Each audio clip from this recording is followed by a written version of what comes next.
One thing that I wanted to point out to you today on this beautiful day is behind me, you might notice the Parks and Recreation Department has laid out the plantings for various flowers that they're going to plant in this little garden that is located right here behind City Hall. The reason I want to point this out is because you may have noticed across El Dorado, our Parks and Recreation Department is doing a great job in getting our landscaping and flowers planted so that our community looks great for the summer season.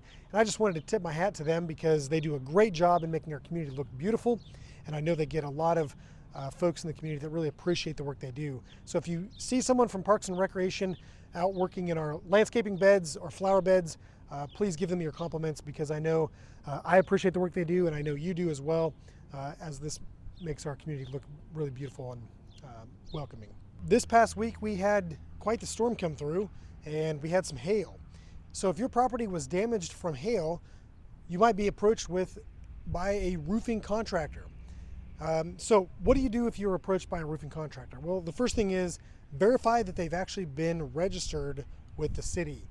Yes, roofing contractors are required to be registered with the city. In fact, if they are registered, they will have a certificate that looks like this. It'll be on salmon paper, and it will say that they have a merchant sales certificate to go door to door, and it will be signed by a city official. What this means is that the city has gone ahead and done basically a preliminary background check, if you will, on the individuals that will be selling door to door, selling roofing services door to door, especially. So that means that we've checked the Attorney General's office. We've also checked to make sure they have a roofing license as well as proof of insurance. This ensures that you're well protected as a resident if you hire one of these roofing contractors. Now, it's okay to hire a roofer that doesn't have one of these certificates, provided that they're not going door to door and that you also ask for their proof of insurance and their roofing license. You might also want to check the Attorney General's website at www.ag.ks.gov to make sure that they're registered with the Attorney General's office, which is a state requirement.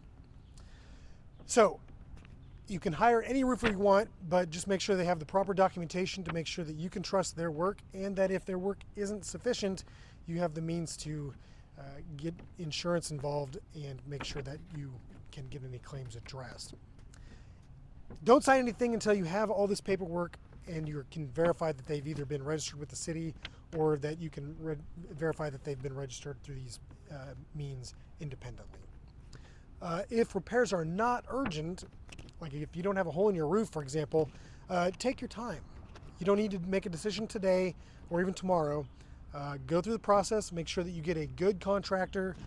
You might even check recommendations, and that way you completely protect yourself from any contractor that might not be in it for your best interests. If you have a need to report any violations, please call 322-4398, and the police department will be more than happy to work with you to address those violations.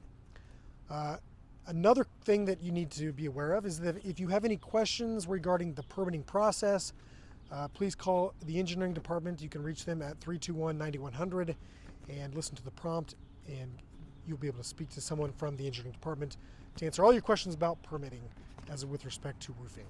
Hopefully we can get through this roofing situation pretty quickly and without any major troubles with roofers, but we wanted to get this information out there so you can make the best decision as a consumer, because we're anticipating that there will be quite a few roofing companies coming to town shortly. Okay, I know a lot of people are asking questions about the pool, what is going on with the pool.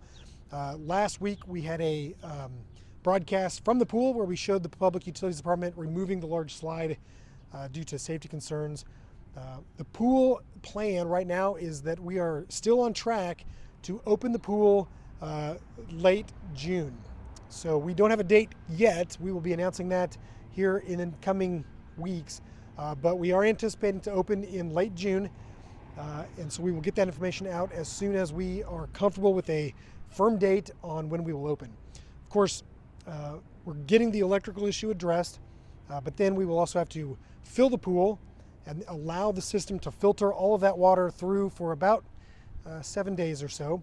and then we'll get the lifeguards in, get some final training, and then we'll be able to open the pool to our community. So the good news is we don't have to close the pool for the entire season, but we are still obviously in a little bit of a delay as we address those issues. I know there's a lot of people that are really wanting the pool to open, and so we're doing everything we can to get that open as quickly as we can. Well, I think that's all I got for this week on Things to Know. Have a safe weekend, and we'll see you next week.